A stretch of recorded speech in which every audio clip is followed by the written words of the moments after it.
부동산 플러스입니다.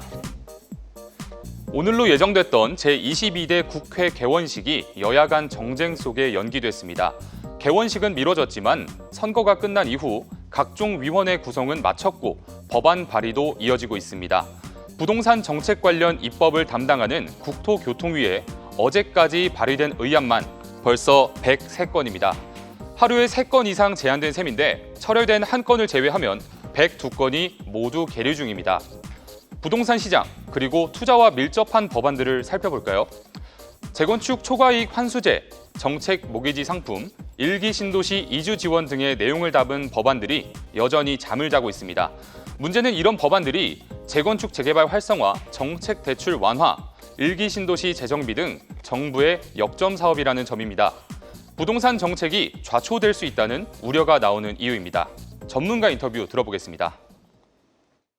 부동산 정책과 관련해서 법을 개정해야만 시행할 수 있는 제도들이 많은데 이러한 여당과 야당이 부동산 관련 법률들을 개정하지 못하게 되면 시장에서는 혼란을 가져오게 되고 이 소비자들도 의사결정을 하는데 상당히 어려움을 겪지 않을까.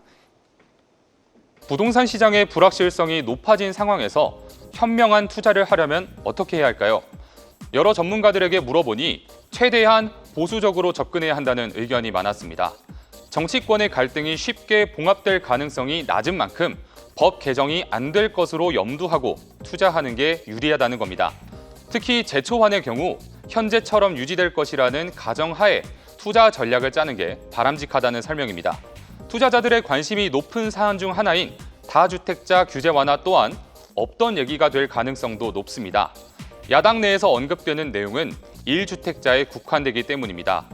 이른바 똘똘한 한 채를 선호하는 현상이 더욱 강해질 것이란 분석이 나오는 이유입니다. 투자 가치가 높은 매물들은 여전히 가격 천장이 열려 있다는 뜻입니다. 실제 지난 5월 기준 서울 아파트 매매 거래는 3년 만에 최대치를 기록했습니다. 뿐만 아니라 주요 지역 집값은 전고점을 거의 회복했습니다. 점점 심화되는 상하급지의 양극화를 고려했을 때 입지 좋은 신축 아파트 등 누구나 알만한 곳으로 수요가 더욱 몰릴 것이라는 전망이 나옵니다. 부동산 플러스였습니다.